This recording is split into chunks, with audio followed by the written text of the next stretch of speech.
Is it going to be the Smart Omega na naghahanap ng ikalawang series win para sa kanilang kupunan o tuloy-tuloy ang win streak ng Echo? Pang mga gantong, pag sinabing veteran versus veteran, minsan ang pinakakalaban mo dito is overthinking eh.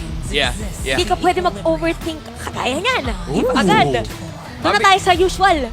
Mabilisan agad.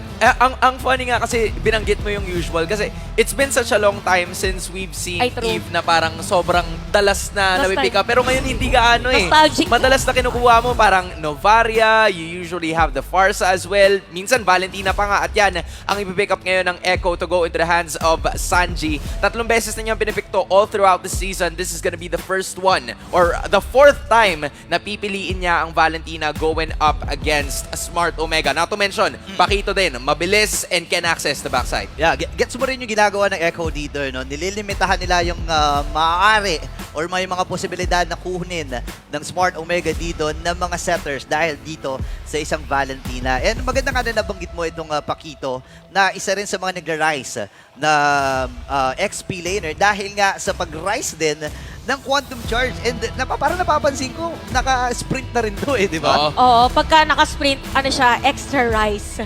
Right. Kasi sobrang bibilis din. Tama. Okay, tama, Diba? tama naman. So, ito makikita natin para sa Omega. Ito na, Bruno and Kufra. Although Oo nga, for no? Bruno kasi, di ba sinabi natin na parang siya yung pinaka-pick ngayon Yup. in terms of marksman. Ibig sabihin, kaya inuna yung Pakito, binibigay talaga nila sa Omega yung Bruno, if I'm Oo. not mistaken. I mean, they're much willing na hayaan na i-pick up ng Smart Omega yung Bruno just because they have the Pakito anyway. So meron na kaagad sila na extra access na, okay, pag pumili kayo ng Bruno, alam namin na magtatago lang yan sa bandang likuran. So we have the Pakito, we have access towards the back lines na pwede namin ipapunterya sa inyo. Not to mention, they're gonna double down on it as well. Pipick up sila ng backshot to go for the backshot shield unity and then hanap sila ng lagusan papunta dun sa likod to get the access from the Brody. Alam nyo, napansin ko itong Bruno backshot pala. na to, isa sa mga umaangat na rin na jungler sa current meta eh. Bakit ba ito ang parang mostly na pinapriority na ng mga players ngayon? Ewan ko, tatama ako ni Hans, if ever. Feeling ko gawa ng ulti niya. Sustain meta kasi. Yeah. Tapos, di ba, Yeah. nakakabawas siya ng sustain? Yeah. Tsaka matagal siyang nakababa din kasi sa laban. It's the same as Fredrin. Napapansin natin ngayon, madalas na baba ng Fredrin like in terms of the matchup. So, ano pa bang isang way para makatagal ka sa laban but can also deal a decent amount of damage? Yes, wala ka nung Appraiser's Wrath, pero the fact na nagagamit mo yung Tortoise Poisons, palaboy-laboy ka lang doon sa Lord or Turtle Pit, okay ka na eh. Solve ka na talaga. Kaya pala, no? Actually, nakita rin natin ng match number 1, Onyx Philippines and Bren Esports. 2 beses ginamit ni Kyle TZ rather, itong back siya. No? So, I think, isa rin sa mga rason dito is kayang-kaya kasing manggulo at kayang-kayang manguha ng mga objectives if ever man. At kapag nagkaroon ng mabilis na delay para sa jungler, mahirap ka agad sa mga objective takings. Tama ba? Kasi, di ba, mabilis na siya gumalaw kasi paikot-ikot lang siya eh. Tapos, mabilis siya makakapunta doon sa mga areas kaya siya nakaka-delay. Oh. Yun yung sinasabi mo kanina. So, okay. Lancelot and X-Borg. Eto na. Wait, Angela pick. Running it back. Wow. Kasi ginamit na nila ito nakaraan eh. Nagbabalik ang Angela para sa side ng Echo. Pero Daddy JP special pala to Okay. So, nagkaroon tayo ng mga games wherein Angela was picked from before. The difficulty kapag pumipili ka ng Angela is that wala ka gaanong magic damage. Pero kung ilalagay mo sa roaming position and put Valentina as your very own source of magic damage, then maybe it will suffice. Meron din naman kasing real-world manipulation na posibleng kopyahin yung Valentina from the other side. So, sobrang ganda ng initiation. But again, a Guinevere. It was debuted by RSG Philippines noong mga nakaraang linggo, but this time, it's Smart Omega na pipiliin yan. It's usually their counter towards the back na parang pipigilan nila yung shield unity. Alam mo, ganda ng combo. Kufra Oo, tsaka eh. Guinevere. Yup. Diba? Crowd control. Patong-pato na crowd control. Tas if ever, ay meron pa silang final slash from Arlot. Pero depende sa last pick eh. Ayan na! Ay! Oh! Iksha pick para sa Echo. This is the second team na gagamit ng Iksha bukod sa RSG at kay Eman. Pero kung papansinin mo sobrang daming crowd control dito ng Smart Omega. Parang pinunuan nila yung ideally na na pwedeng i-capitalize dito ng Valentina na kapag ka may IMU ultimate ka, gustong-gusto mo yung may mga matataas na crowd control pero dito pinuno nila eh. You know what's funny? Pareha silang merong crowd control. Oo. Pareha silang may way to set. And they picked up a bunch or 2 marksmen na sobrang, talaga, stationary para kailangan, para sa Bruno, kukuha siya ng bola. But at the same time, if you're taking a look at this right now, early to mid will go into the hands of Echo. So that is something na kailangan alalahanin ng kupunan ng Smart Omega. Pero the rest, medyo tied sila. So there's just a few decimal points na kailangan natin alalahanin. Pero one thing's for sure, crowd control hindi magkukulang sa laban na to. Nakaka-excite itong laban na to at talagang kapanapanabik kung ano nga ba ang ihahatid ng Echo at Smart Omega para sa unang laban sa ating ikatlong serye ngayon. Ryota at ang buong koponan ng Smart Omega laban sa Echo. Ibang formula muli ang ihahatid ng mga Orcas dito. Ixia and Angela nag-debut para sa kanila. Parang pag isipin mo agad yung combo, hindi nga lang yun yung pwedeng puntahan ni JP. Meron ka pang Baksha, meron ka ding Pakito. Yup. Depende lang sa mood. O hindi, joke lang. Depende kung anong nga nangyari sa sitwasyon. I mean, at this point naman, kung titignan mo, dalawang Impure Rage ang na-secure dito ni Etomax and Andorio. But this is where things could actually get interesting. Si Chakno nakagamit siya ng Quantum Charge, which is something na usually nakikita natin sa mga marksman. It kind of increases yung inyong attack speed whenever you use the basic attack. So, at this point, si Chakno siguro pag nag-release siya ng kanyang basic attack na merong passive, baka yun yung way niya para makapag-engage ng mas mabilis. He also has the flicker to initiate kung sakali na malagay sila sa alanganin. Yeah, actually, nakita na natin ito na ginamit ni Chakto last time kalaban ang Blacklist International. Kumbaga, babatuhin yun ng tissue, tapos tatakbo siya ng mabilis, and Oo. tsaka siya si set up. Diba? Napakagandang idea para sa Omega na kumuha ng Quantum Charge. Medyo bago, pero tingnan natin kung mapapagana nila against Echo. Alam- Diba? Alam mo maganda dito kasi di ba nakita natin last time for Echo, parang binilisan nila di ba yung rotation nila. Yup. Ngayon, binabasa mo nila kung ano yung tempo nung kalaban nila. More on playing safe, tsaka pwedeng mambulaga, pwede din naman ganun gawin ng kanilang kalaban. At surprisingly, tahimik ang No? nangyayari. Parang controlled aggression lang eh. Hindi sila masyadong nagpapadalos-dalos dito because the turtle is gonna be spawning and now mukhang pupwesto na silang lahat doon. Yun nga, no? Dalawang junglers ay nakasilip na dito sa unang 13 na ating game. Bababa sa 8K yung buhay. Sinusunog-sunog lamang ni Carl TZ dito pero nakapwesto na rin ang kupunan ng Echo. Chakno nag-aabang pero makakasalubong ata.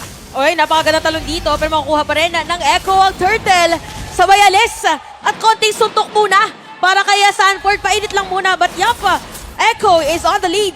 Grabe, sobrang tahimik na magkabilang pupunan. Wala pang namamatay. Konting suntok, konting kumustahan lamang ang pinakita ng magkabilang pupunan. Pero base dito sa emblem build natin na brought to us by FWD Life Insurance, ano nga ba ang meron? This is an interesting build coming in from the Valentina kasi nakuha niya yung Weapon Master. Plus, meron din siya nung cooldown reduction coming in from that mage spell. So this is gonna be super big pagdating ng mga late game or mid game portions kasi dun kailangan si Sanji sa mga laban na to para sa side ng Echo. He needs to at least give the necessary poke damage nang sa ganun ay medyo makontrol. But there you go again. Wow. As I say it, Carl TZ nakakuha na naman ng panibagong purple objective. And ito nga yung inaalala ko parang how will Andorio face off against one of the greatest players that we've had dito sa Pinas? Oh, napakaganda nung pagkakasabi mo doon. Kasi actually, di ba, bago pa makarating si Andorio doon, nakuha na ni Carl TZ. Oo. Yung tipong legit na papunta ka pa lang, Pabalik na. ako. Pabalik na. Oo nga, no. Sinambuhay nila ang kasabihan. Kasi nung moment na yun, I kind of feel like for Omega dito, they really have to be mindful of the timers.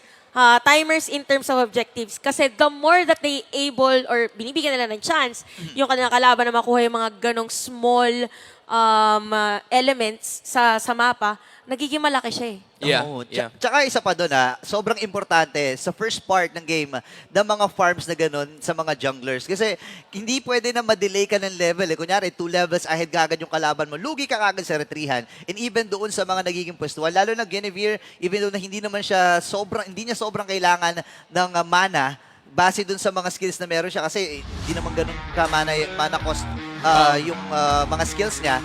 importante pa rin para sa kanya na makuha yun. Tsaka sagot din naman siya nung emblems na pinili niya. Yeah. So, the Guinevere picked up the Impure Rage. So, at least pag nagbabato siya ng kahit anong basic attack or at least the magic damage attacking spell, magbabalik naman yung at least the percentage of the mana na magagaling dun sa Guinevere. So, that's something na medyo nasagot na. However, the point is, yung dalawang gold laners, hindi pa talaga nabibigyan ng kahit anong importance in this matchup. Kumukuha pa lang sila ng mga items nila. They're trying to last hit all of the necessary minions para mauna. Pero kung titignan mo kasi yung matchup, it kind of actually favors the Ixia pagdating ng later portions ng ating laro. So, Kelra really needs to step it up. Or kung sakaling magkaroon naman ng micro gameplay na manggagaling dito sa Smart Omega, there's no better time than now. Yeah, may kita mo rin yung respeto ng magkabilang kupunan no, sa kanila mga kalaban.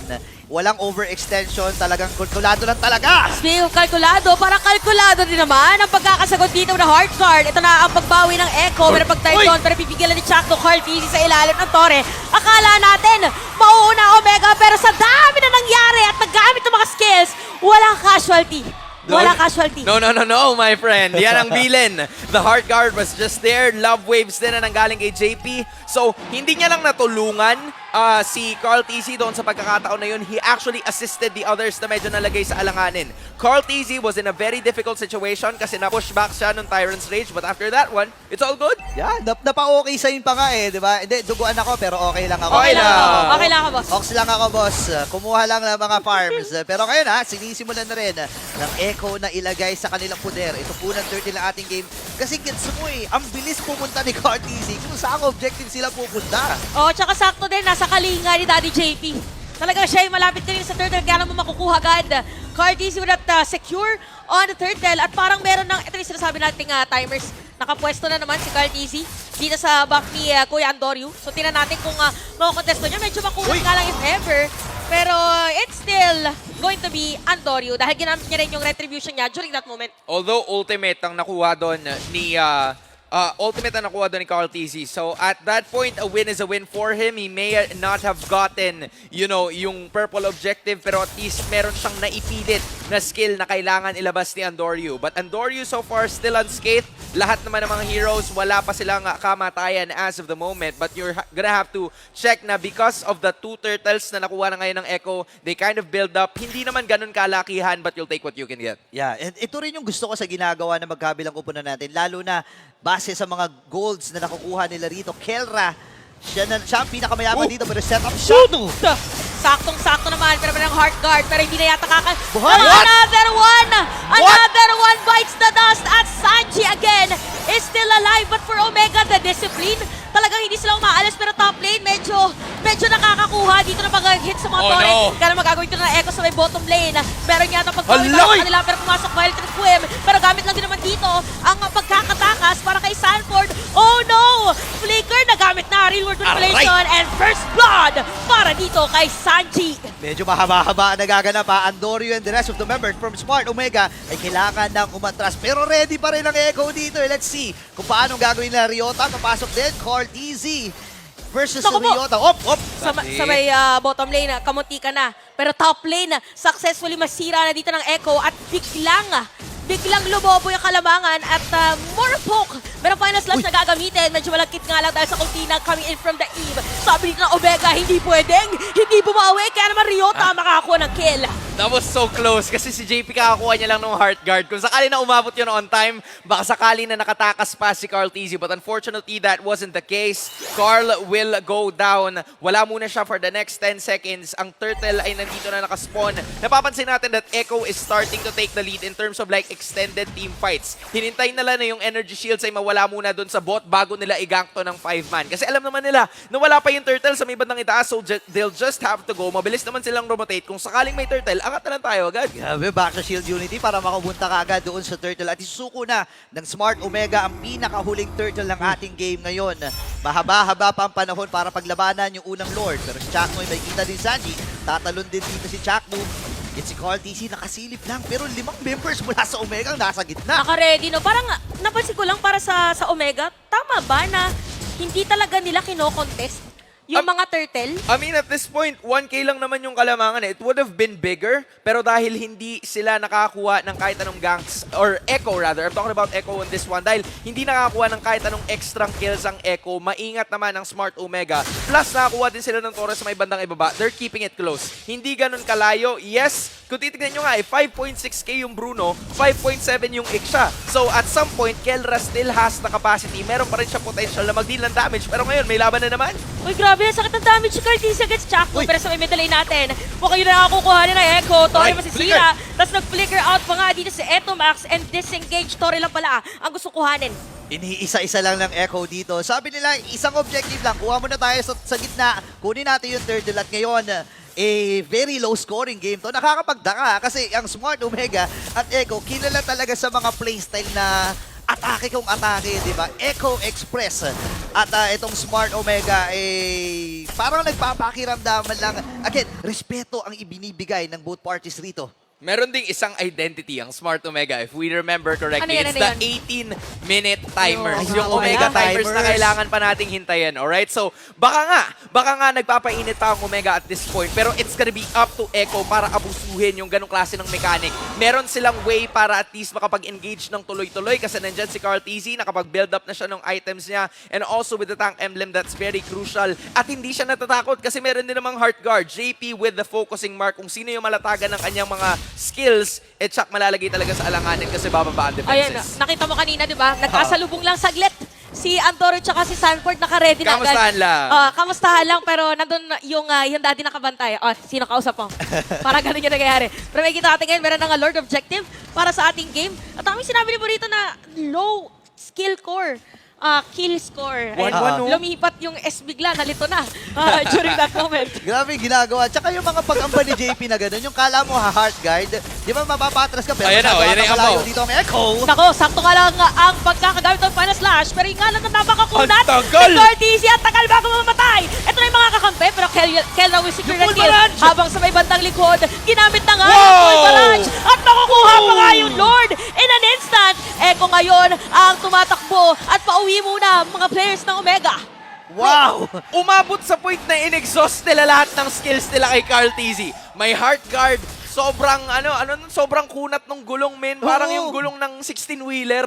Ganun siya kakunat at that point. Let's just take a look at the instant replay right now. Ginamit yung heart guard, ginamit yung ultimate na nanggagaling dun sa Guinevere. 1, 2, 3 ultimates. Kahit yung final slash ay nagamit na rin. But unfortunately, dahil nga pantay yung gold ni Benny Cutie and ni Kelra, nung nag-full barrage, talagang full missile downtown para sa tatlong members. Tsaka pala no moment na yun, si Sanford ang bumantay kay Andoryu. Oo. Di ba parang nga nagkaroon sila ng man-to-man Man-to-man, defense oo. na sinasabi natin. Grabe yung pinapakita dito ng Echo. Smart Omega, kailangan nilang bumawi at dumipensa. Pero si Cartesi, tingnan mo kung gaano kakulit.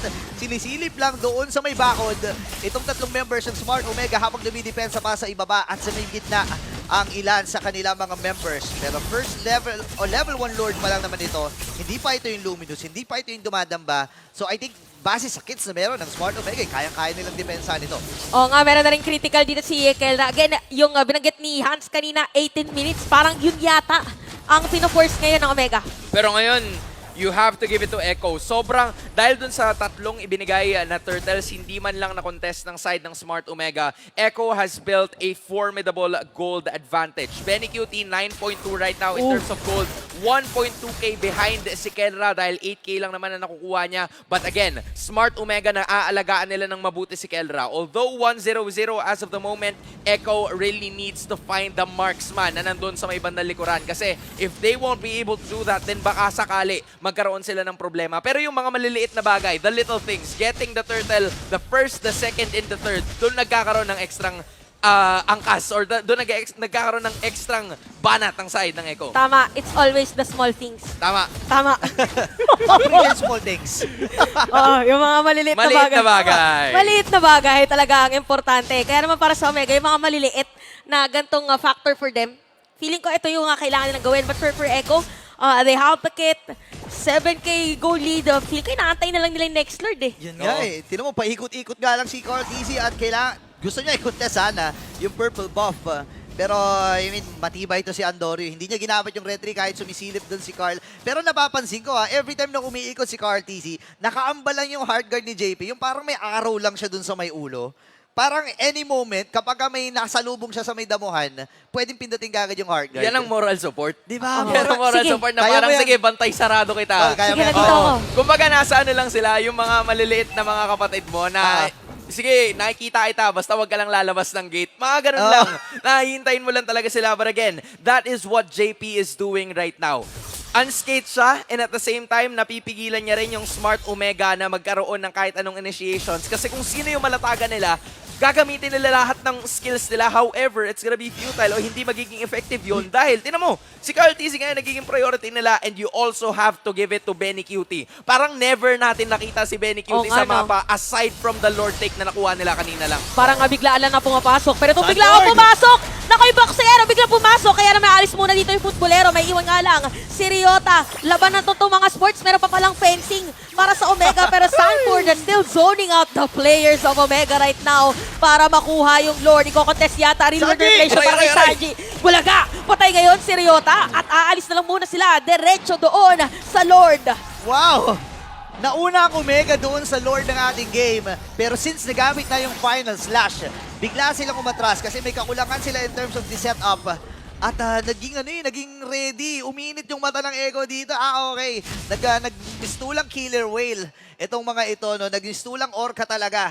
Na nakita nila yung kailangan nilang kainin, talaga nilantakan na nila. Tsaka tol, gumanti lang naman yung Echo eh. Kasi ang naunang umamba was Smart Omega. Yup. Nung pagkalabas ng Angela, tinalunan kagad ni Ryota. He was hoping to use the final slash para mapalapit yung Angela towards them. Pero again, hindi nga umabot yun dahil sa recent na adjustment na nakuha ng Arlott na medyo may konting delay towards that final slash. So, it cost them a little bit of problems. That gamble didn't pay off, and Echo mula sa 6.3k gold lead now reaching 10k. Parang ang hirap kung ikaw yung Omega kung sinong unang matatargetin, no? Oo. Kasi tinatry na lang i-burst si Carl TC. Pero medyo kulang pa. Tingnan natin as the Lord would march in dito sa may bottom lane. Grabe yung flow na minion wave para sa side ng Echo. And 9.6k gold, mabilis lang yata para sa kanila. Naka-ready na naman yung Heart Guard Oo nga na eh. sinasabi natin. But with the damage of Kelra, mukhang nga sufficient naman pero lulundag na yung Lord. Tatalon ba si Chakto? Hindi. Pero mukhang tatalon yata. It's gonna be Sanford. Inhibitor turn sa may bottom lane ay masisira. Tapos yung free hit against Carl TC. Medyo nararamdaman Masakit, na. boss! Ito na yata, hindi nakakayanin pa nung Heart Guard. Nagamit na yung Heart Guard at madedepensahan pa yung Lord. Barangay ay buhay pa. Magandang depensa ay pinakita dito ng Smart Omega. Buhay pa ang Omega Timers. Inaantay lang ni Kelra as long as hindi pa siya napapatay at nalalatagan ng Echo, buhay pa rin ang pangarap nila na makuha itong Echo ngayon. I mean, Carl TZ now out. At sa kanya talaga binuhos ng Smart Omega lahat ng skills. It was kind of an overextension kasi nakita natin JP tried to force out the Heart Guard but unfortunately it wasn't enough kasi kahit yung turret aggro sumasalo na rin sa kanya eh. Pero kung titignan natin yung items ngayon or yung gold even, Kelra is the only person na nakarating ng double digits. Meanwhile, you already have Sanford na 1-0 in 2 ngayon, nakasecure na ng entirely full build with a mix of offensive and defensive items. So you really have to see or you really have to commend Sanford right now. Yung confidence niya sa laro, nadadala niya talaga dito just because of his movement. No, speaking of confidence, ayan na. Usually mga ganyan plus ano yan plus 100. May stats din yan eh. May stats yan sa confidence. Yung mga TP-TP na ganyan, Oo, no? binibilang natin yan eh. Nakakadagdag ng confidence, nakakadagdag din ng gigil sa inyong mga kalaban, no? Kasi kapag tumitipi, sa likod pala! talaga, No. pero si Carl TC papasok ata, ha? Manggagaling pala sa likod, mangangalakahati yung buhay, pero mabilis lang din naman babalik yung kanyang buhay doon. Ginamit Likod! yung Heart Guard. Likod! Tapos makakasalubong din si Sanford. Tingnan natin, meron rin naman immortality. Ginamit yung full Aray! right. Napakaganda ng pwesto! Ang bagyong Benny Cutie with those free hits. Pero may bawi lang naman. Eto Max, pero dalawa, tatlo ang patay. Double kill na para dito kay Benny Cutie. Dalawa lang ang natitira para dumepensa sa side ng Echo. Mid lane ay sisirain nila. Meron minion wave, mid and bottom. Pipilitin ba nila? Meron alone, meron ding Heart Guard. Napakaganda paggamit ng Violet Requiem. Pero nandun pa rin ang Omega para dumepensa. Labanan na ito ng mga pwedeng napakaraming pindutin. And Benny Cutie with a mega kill. At hindi na pababawiin pa. Game 1, walang iba mapupunta kundi sa mga Orca. Game number 1 para sa Echo. And this winning moment is brought to you by our official sponsor, FWD Life Insurance. What a game number 1. Nagpainit ang mga orka sa laban na ito. Pero naging mahirap din para sa kanila.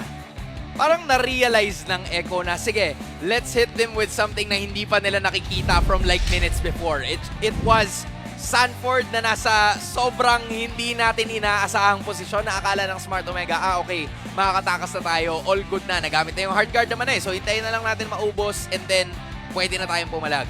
And then there was Sanford.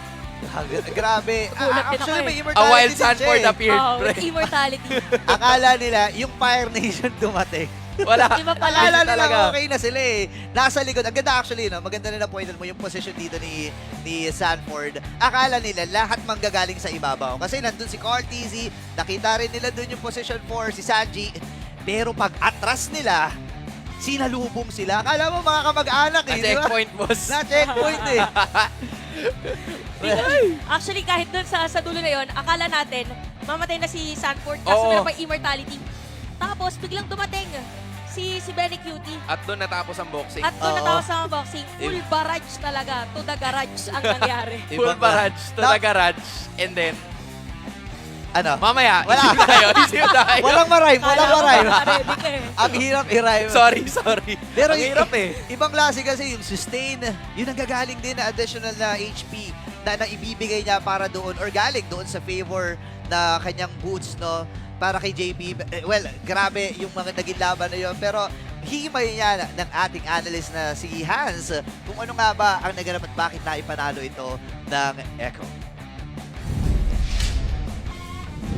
Gaya ng nabanggit ni Burrito, ang 4 na miyembro ng Echo ay nagmula sa mundong ibabaw. Pero ang nasa mundong ilalim, hindi nila inasahan na si Sanford ay manggagaling to deal the final blow and make Echo take game number 1. Ang MVP ng ating laban ay walang iba kundi si Sanji. Nabanggit din natin kanina towards the keys to victory na siya ang kailangan talagang tutukan, but still, siya pa rin ang nanaig and he was one of the major factors and key players kung kaya naman nanalo ang side ng Echo towards this fight. That was a beautiful display. Lagi niyang nakukuha yung real world manipulation. Lagi niyang nakikita si Etomax at nagagamit niya in like the best situation possible. The cooldown coming in from the emblem played a huge role, and also the weapon master na nakakadagdag ng 5% towards the magic damage na pwedeng ibigay ng kanyang items. In terms of like the highlights na makikita natin ngayon, it really was lenient towards the side of Echo kasi sobrang daming initiations and sobrang daming crowd control skills na nanggagaling sa side ng Omega. However, hindi nila nagagamit yun towards the best case scenario possible. The best case being Sanji. The best case being JP or Benny Cutie. Pero hindi. Ang palagi nilang nakikita was si Carl TZ, and all Carl TZ needed to do was to just wait for the hard guard at mananatili siyang buhay. Kung sakali naman na hindi siya mabubuhay in those kinds of situations, then aatake na lang din yung ibang mga members ng Echo at babanatan ang buong barangay. So, this is a masterful display na ginawa ng Echo na paulit-ulit nilang ginawa. Umabot nga sa point na 10K na ang kalamangan ng Echo, and Smart Omega tried to find their ways. Umabot naman tayo sa Omega timers, but here is where it all went down. Final slash sana para kay Ryota. Merong initiation, yung Valentina ni Sanji ay nawala. However, sobrang ganda ng teamfight capabilities na nanggaling dito sa side ng Echo. Dahil si Carl TZ talaga ang humarap, JP tried to assist him, and then the full barrage flicker papasok ni Benny Cutie to just finish everything off. Ang natira na lamang ay si Ryota, but of course, even with dashing and slashing, there is nothing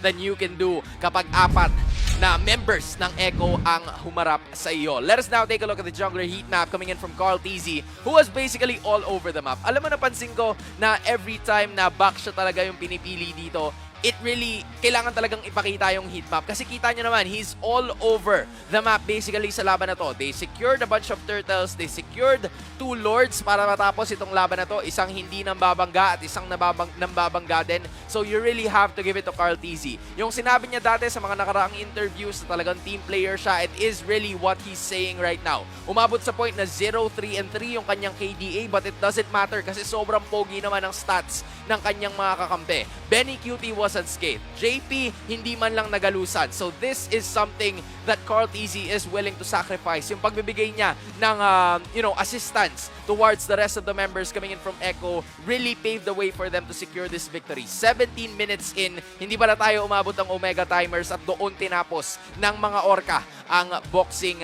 Emblems are really the name of the game right now, especially para kay JP. Nagkaroon siya ng focusing mark, ginamit niya rin yung pull yourself together, so mas mabilis niyang nakukuha yung mga battle spell and yung kanyang ultimate as well. And from here then on, hindi talaga nabibigyan ng kahit anong damage output yung iba sa mga members ng Smart Omega. You would expect na sobrang daming crowd control sa nagbumula sa barangay because you do have Guinevere, nandyan din yung final slash ni Ryota na nagagamit niya rin naman for quite some time, pero si Chaknu ang medyo hindi nakapag-execute ng maganda because of so many other barricades. Kumbaga, ang daming harang, ang daming balakid na nanggagaling dito sa side ng Echo, which is the reason why hindi talaga sila nakahanap ng kahit anong paraan. Sanford was also paving the way in terms of like the offense department kasi siya talaga yung nagkakaroon ng access towards the backline. I mean, if you look at it, right, JP was involved in basically all of the team fights possible para sa side